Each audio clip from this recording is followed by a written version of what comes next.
Welcome to the National Sexual Assault Kit Initiative Performance Measures Training. We appreciate you taking time out of your busy schedules to learn more about SAKI's performance measures and how to report them in the PMT. At the end of this training, you should walk away with a better understanding of why BJA requires you to report performance measures and how we use this information. During the training, you'll get an in-depth review of SAKI's specific reporting requirements as we go through the Performance Measure Questionnaire. After I've reviewed the purpose of these measures and walked you through the questions, I will turn it over to one of our TCA Help Desk specialists to review how you'll be reporting these items in the PMT system. Performance management is a process that leverages ongoing data collection to determine whether a program is implementing activities as intended and achieving its desired goals and objectives. Using performance measures that capture inputs, outputs, and outcomes over time, performance management enables pre- and post-comparisons that can be used to assess change. For more information, we invite you to visit the OJP Grant Performance Measurement and Progress Reporting Information Portal at ojp.gov/performance. Performance management helps BJA and its grantees understand their progress towards key goals and objectives. We use performance measures to identify successes and opportunities for improvement, track grant activity and progress to inform decision-making, understand funding decisions and their impact on our strategic plan, and because it is required to comply with the Government Performance and Results Modernization Act. This slide shows a few examples of the kinds of reports we generate from the performance measure data you report. Both of these screenshots show the front pages of annual program reports that use quantitative and qualitative performance data to provide a high-level summary of grantee activity and achievement at the program level. These types of reports are posted on the BJA website and are shared with a variety of audiences, including OJP and BJA leadership, Congress, and the general public. Performance measures are as useful to you as a grantee as they are for us at BJA. Performance measures are developed with input from a variety of stakeholders, including grantees, and are directly related to the requirements of your grant. They help us understand each of your projects so we can help you continue to improve them over the life of your award by providing targeted training and technical assistance. The first page of each performance measure questionnaire outlines additional resources that may be helpful as you report. It includes reminders about the program's goals and objectives and lists contact information for the BJA PMC Help Desk and state policy advisors if you need to reach out with any questions. We like to note each program's goals and objectives as a reminder of why we are asking you to fill out this questionnaire each quarter. The measures are ultimately there to assess your progress towards the SAKI program's goal, which is designed to support multidisciplinary community response teams engaged in the comprehensive reform of jurisdictions' approaches to sexual assault causes resulting from evidence found in previously unsubmitted sexual assault kits. We also have a reporting tip on the slide. These reporting tips may appear throughout the presentation where we think there is additional information that can help clarify PMT reporting. This one highlights that some grantees find it easier to track the required data outside of the PMT in smaller time increments, maybe by week or by month, and then add it all together when it is time to report in the PMT to get the reporting period totals. We strongly encourage you to use whatever approach makes it easiest for you to report your totals each reporting period.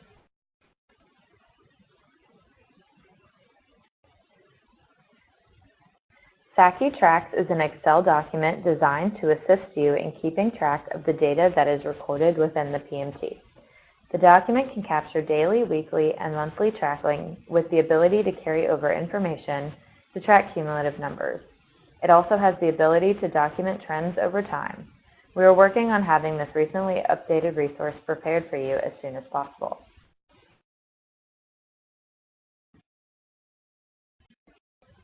This table highlights the changes in purpose area activity over time.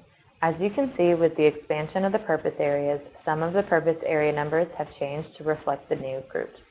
For example, FY16 Purpose Area 2 is now Purpose Area 3, and in FY18, Purpose Area 4 was added. As I mentioned, performance measures should be completed 4 times each year to report on your activity during 3 months prior to submitting that report. Questions center around the categories listed. We will go through these questions one by one to ensure that you understand reporting requirements, but presenting the broader topics provides a good context to introduce this discussion. The performance measures progress in a pseudo-chronological order from basic descriptive information about your grant through basic preparatory activities like problem identification and understanding to questions about your response activities and project sustainability. The narrative goals and objectives section will be completed twice each year. While response options for the performance measures are largely structured by response options we provide, the goals and objectives section is largely narrative, meaning that these are open response questions where you can write as much or as little as needed to convey your message. This table breaks down the sections that need to be answered by purpose area. Purpose Area 1 answers almost all of the questions in the questionnaire, whereas Purpose Area 3 and 4 only answer select questions.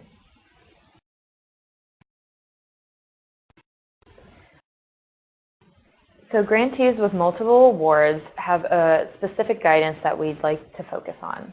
First, you will determine if there is one inventory across all awards or if each award has its own inventory. The important thing to keep in mind is that when managing multiple awards is to follow the money and not to double count activity across awards. So for grantees with separate inventories across the same purpose area, report the individual inventory activities under the respective awards. Do not combine your inventory information. Grantees with the same inventory across multiple Purpose Area 1, 2, or 4 awards. If the awards use the same inventory, track the kits or cases by their respective award and record those activities in the report separately. For example, for inventory and testing, you track the kits by award. For investigation, you would track activities per investigator and report within the award that funds the investigator. For prosecution, you would track the activities per prosecutor and report the award that funds the prosecutor. Grantees with Purpose Area 1 and 3 awards, you will only report the activities that align with the award. For example, only report Purpose Area 1 activities in the award designated for Purpose Area 1, and only report Purpose Area 3 activities in the award designated for Purpose Area 3. Do not duplicate data across awards. We understand that the timing of cases might not always be linear when you are working with the same inventory across multiple awards. For example, if an investigator covered under a 2017 award might work on one case, but then a prosecutor under a 2018 award will take on the case, it's okay as long as the activities are tracked by each individual and can be designated to their respective awards. While we can't follow the case exactly within the PMT, if done correctly, the case's data will show up in the PMT under the 2017 award investigation questions and the 2018 award prosecution questions. Do not continue to track a case's data within an award where the investigator or prosecutor was not funded. If you are not using funding from a particular award, report no grant activity in question 1.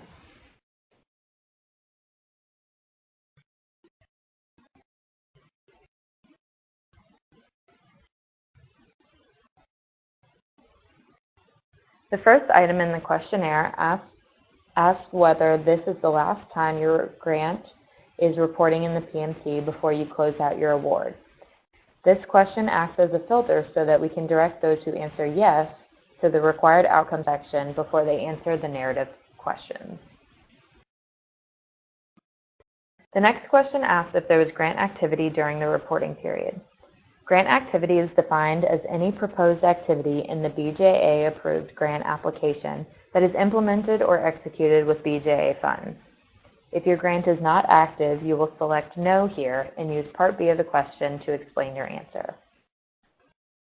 Again, for grantees with multiple awards, if you are not spending funds from a particular award, report no grant activity in question 1. Question 2 asks for the site coordinator's information, and question 3 asks about the allocation of your project's funds. You should report the percent of overall program funding allocated for each of these groups in whole numbers. This may require you to round to the nearest whole number. Your total across these 3 categories should equal 100.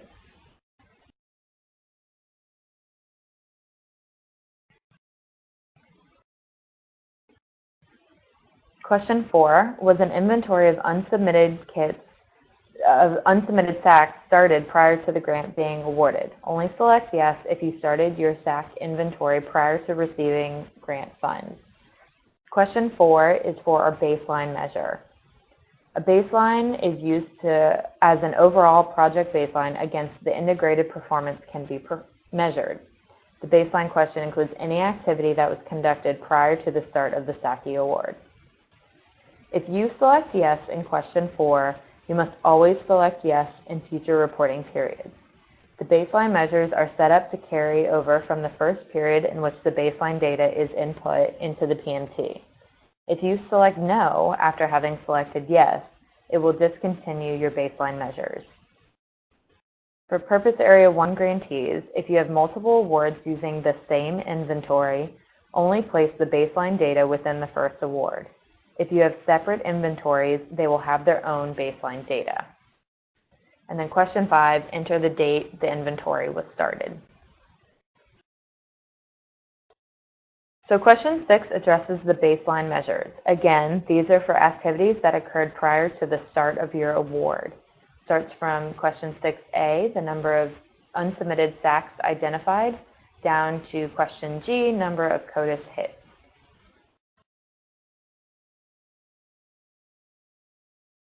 Question 7 is for the inventory of your SAKI kits. It is broken down into 7 sub-questions. Please ignore the cumulative column. For some reason, we have found it to be inaccurate within the system, so our team recalculates the cumulative after each data pull. Question 7A is the number of SAKs counted during the reporting period. Question 7B, of those reported inventoried, how many were identified as unsubmitted? Question C, how many were identified as previously tested? Question D, how many were determined not to require DNA testing? Question E, how many did require DNA testing? Question F, how many were sent out for DNA testing? And question G, how many kits have been tested to completion? Many of these questions are interrelated, and over the next few slides, I will review how they relate and how activities should be reported. So for question A, this question is a count of only the new kits added to the inventory during the reporting period. If there were no new kits identified during the reporting period, enter 0. For question B, the term unsubmitted refers to SAKs that have not been submitted to a forensic laboratory for testing and analysis using Combined DNA Index System, or CODIS, eligible DNA methodologies. For example, a kit that was previously subjected to ABO typing or serological screening but has not been submitted for CODIS-eligible DNA testing is still considered unsubmitted. The term previously tested is defined as a kit that has already been submitted to a forensic laboratory for testing and analysis using CODIS-eligible DNA methodologies. The logic of these questions is that the sum of 7B and 7C will equal 7A.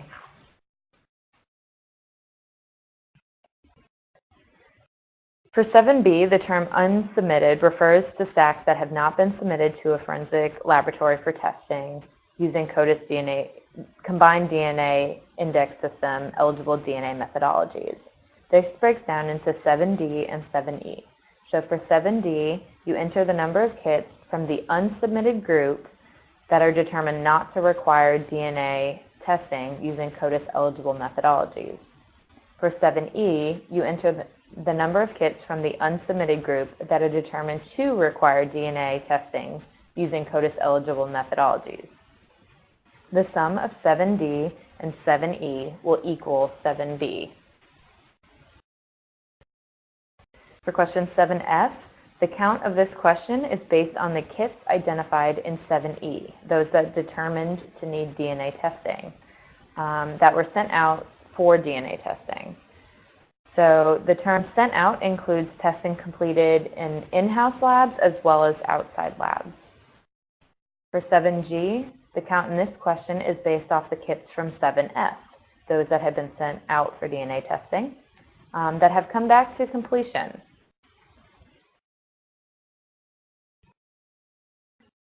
As a note, eventually 7F and 7G will individually be equal to 7E, but this should not be expected in individual reporting periods. 7E is the number of kits determined to need DNA testing.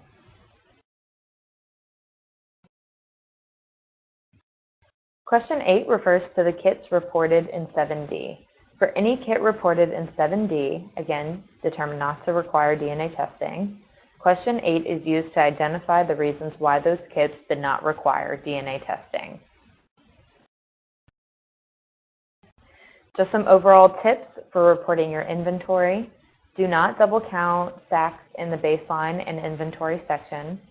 Do not double count SAKs across reporting periods. Only report on activity that occurred in the 3-month reporting period.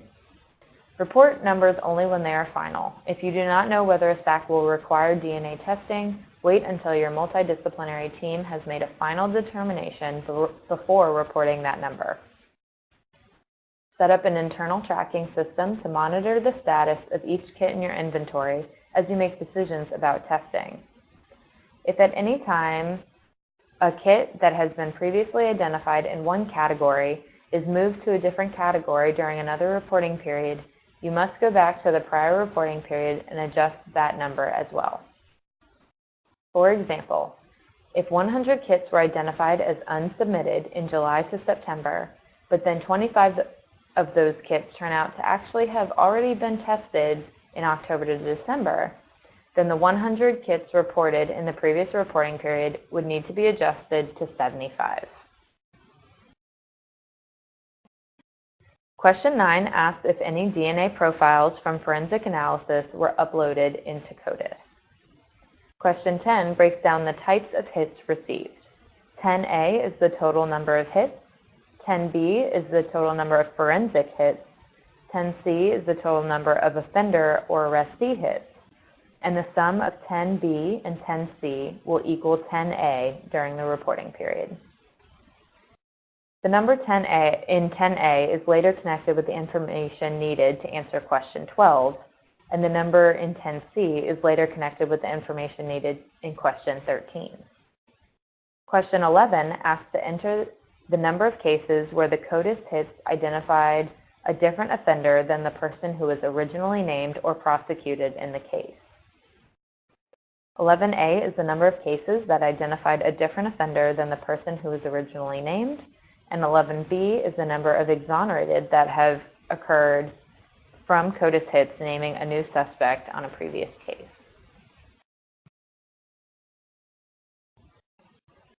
Both 12A and 12B refer to states other than the state where your site is located.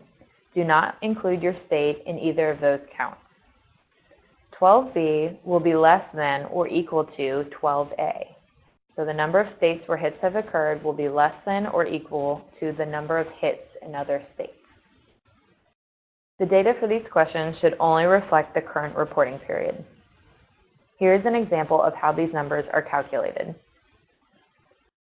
For example, the site is Virginia, and they have had 5 hits in states other than Virginia, 2 hits in Maryland, 2 hits in Pennsylvania, and 1 hit in North Carolina. The data in 12A would be 5, and the data in 12B would be 3 to account for Maryland, Pennsylvania, and North Carolina.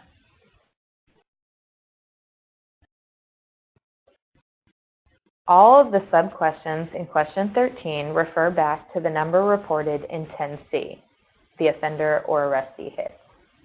The responses provided should only be associated with CODIS hits. Question 13A and 13B, the hits to offenders will either come back as cold or warm.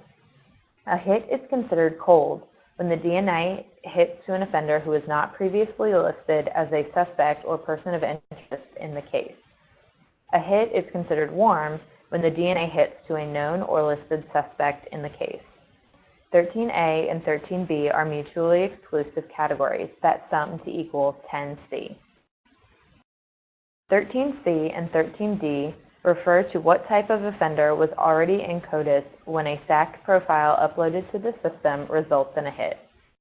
If the profile from the SAKI hits to an offender with no previous sexual offenses, but the offender already had a profile in CODIS for a non-sexual offense, the offender should be counted as being a non-sex offender. If the hit was to a profile for an offender who had previously committed a sex offense, then this is considered the individual's second or greater sex offense, and the individual should be counted as a serial sex offender.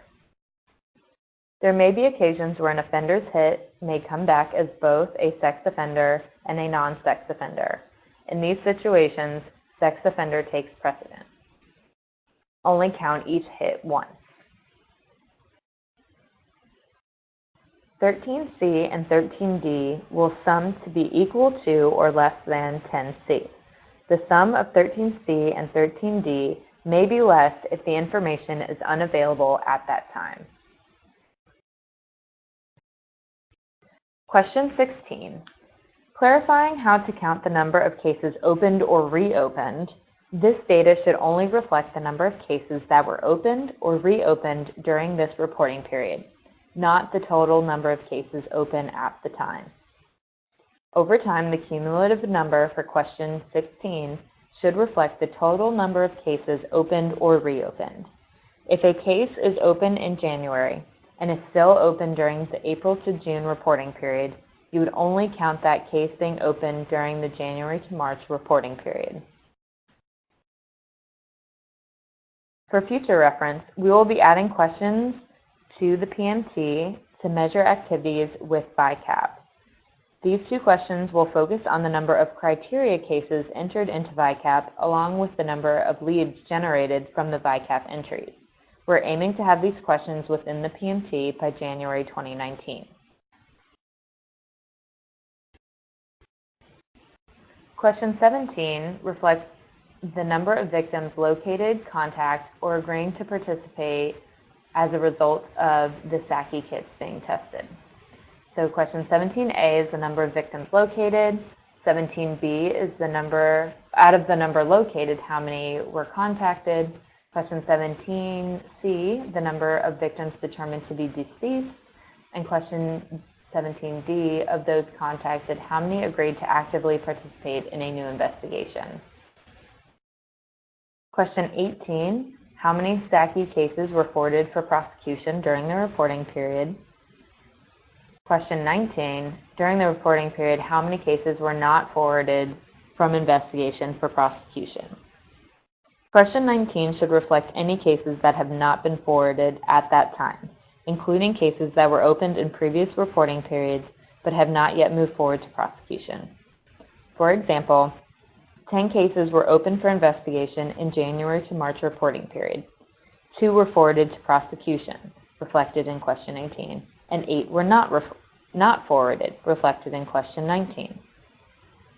Then, in the April to June reporting period, 10 more cases were opened, but none went forward to prosecution. You would then enter 18 for question 19, number not forwarded for prosecution. 8 of those come from the previous reporting period and 10 from the current reporting period. If you have been entering this number differently before, that's okay, and you do not need to go back and change any information. Going forward, use this guidance. Please disregard the instructions to enter 0 if all cases were forwarded. You may enter 0 if none moved forward. In question 20, it asks, what case elements did the working group consider when prioritizing cases during the reporting period? And sub-questions 20A through 20I give you a variety of options, including the forklift approach, the age of victim, family cooperation, public safety, statute of limitations, DNA of known offenders, or other new evidence.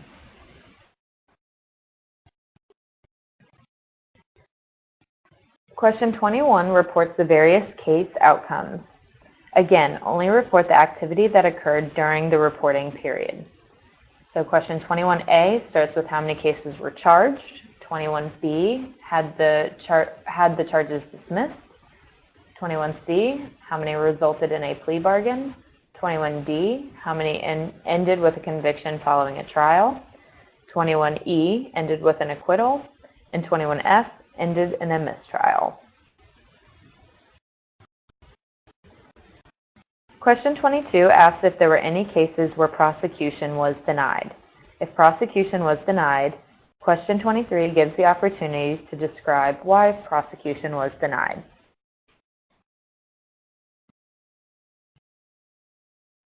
Grantees are required to report on the following items for questions 26 through 31 concerning their working group partnerships. If they have established a working group, the frequency of their meetings, the number of active and new partners, the number of victim advocacy partners, rating of working group partners, partners' roles within the working group, and listing non-working group partnerships. A note for question 29, staff responsible for PMT reporting will need to work with the grantee POCs and coordinators to determine how you will respond to this question. While this is somewhat subjective, it allows you to take stock in which groups or individuals are engaged in the planning and operations of your program. For BJA, we use this question to understand which partnerships you are engaging. This is important because part of the program is to employ a multidisciplinary approach. For Purpose Area 1 grantees, you will be asked about the policies, procedures, and protocols. Questions 32 through 38 describe the policies and procedures to improve systems and engage or serve victims. Work with your team to determine if the individual policies and procedures have been established, are under development, or have not yet been established or developed. These questions also identify the type of information collected by the SAC and any resources that are developed and disseminated throughout the community. You will also be asked to answer questions on training. Questions 39 through 41 help describe training conducted or attended as part of your SAKI program. Again, work with your team to get the answers. We move on to the next section of TTA contact. Questions 42 through 45 describe any BJA-funded TTA from the TTA provider that your SAKI program received. Questions include, did you receive any technical assistance? The nature of contact with the TA partners, frequency of TA during the reporting period, and satisfaction with TA received. Questions 46 and 47 help describe how BJA funding was used for new positions or staff overtime. For Purpose Area 3 grantees, you have a specific set of questions. These questions only pertain to grantees receiving funding for collecting DNA from offenders. So question 1 is, have you begun a census of convicted offenders who lawfully owe DNA for the purposes of CODIS for your jurisdiction? Question 2, have policies and procedures for the collection of lawfully owed DNA been created and enacted? Question 3, have additional policies and procedures to ensure that qualifying offenders in their jurisdictions will have their DNA collected and uploaded into CODIS in the future? And question 4, how many lawfully owed DNA samples were identified in the sentence? Some new guidance for question 4, this question is not a carry forward. This data should only reflect the activities of that reporting period.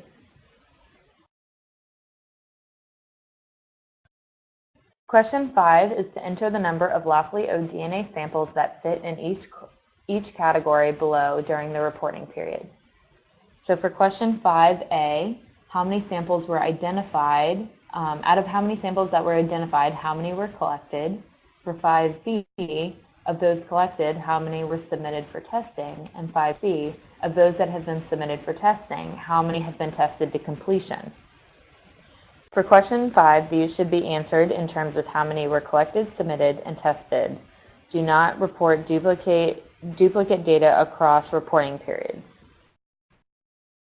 For question 6, during the reporting period, were lawfully obtained DNA profiles from forensic analysis uploaded into CODIS?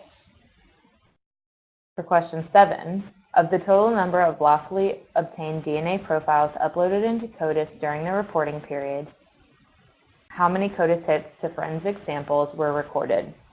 A clarification for question 7, of the total number of lawfully obtained DNA profiles uploaded into CODIS, it should be the numbers identified in question 6B and not question 5. So whatever data you put in 6B should then be followed up in question 7. Question 8 is, of the number of forensic hits during the reporting period identified, how many fit each of the following questions? A clarification for question 8, of the number of forensic hits during the reporting period, it should be those identified in question 7. So whatever data is in question 7 should then be followed up in question 8.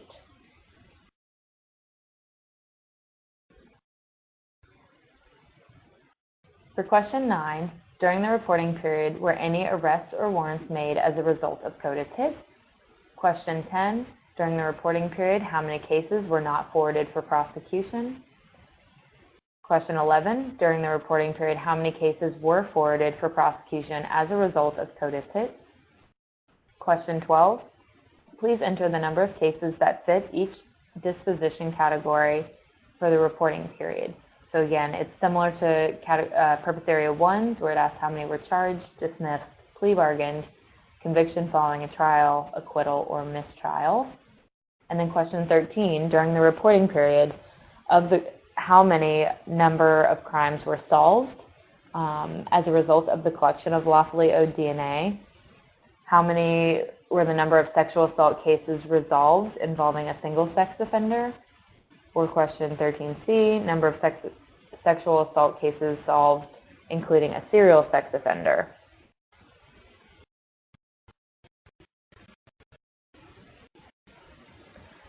For Purpose Area 4 grantees, you will receive the same questions as Purpose Area 1 grantees in their inventory and tracking section.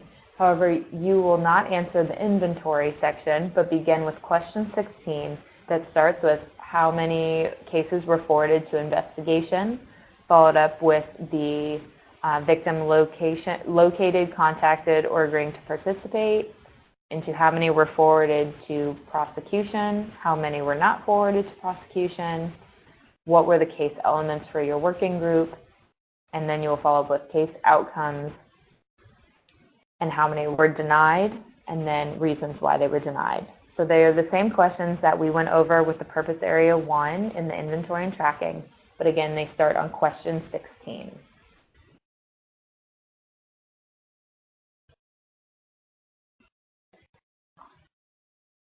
At the end of your closeout, when you're closing out your award at the end of the grant, you will receive questions 48 through 50. These are the final report questions that you will report on your last quarterly report. So for question 48, please identify the main factors contributing to unsubmitted SACs in your jurisdiction. Question 49, does your working group feel the SAKI program enabled your jurisdiction to address the problems with unsubmitted SACs? And question 50, does your working group feel the SAKI program enabled policies and procedures to be enacted to solve sustainability and to make sure the problem of unsubmitted SACs does not happen in the future?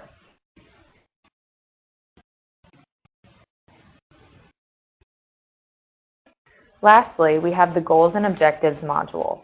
This module should be completed in January and July and during the reporting period which the grant closes.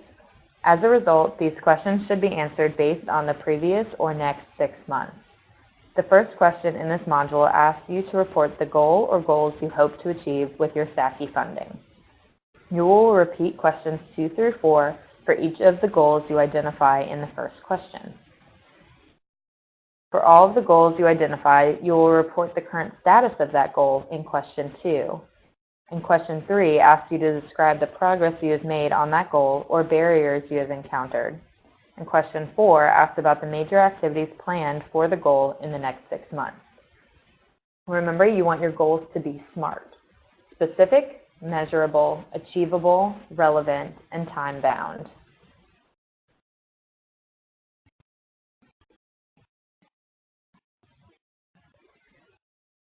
We want to provide some examples of strong goals versus goals needing improvement. So for an example, a goal needing improvement would be to inventory all stacks. The strong goal would be reduce the number of unsubmitted stacks by implementing a comprehensive multidisciplinary plan to inventory, test, and track unsubmitted stacks through final adjudication. Another example of a goal needing improvement would be to locate victims. A strong version of that goal would be to locate and contact all victims for cases and put all victims in contact with victim services.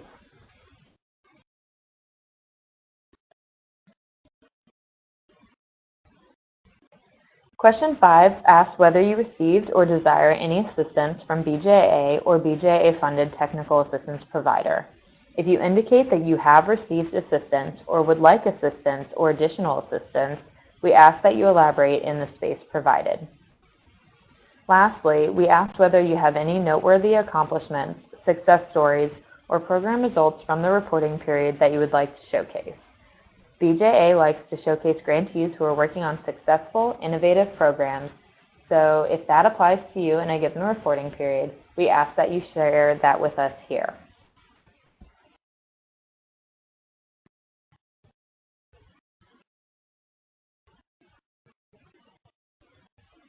Next, we will have Veronica, our Help Desk Specialist, lead you through the PMT Systems training portion of today's webinar.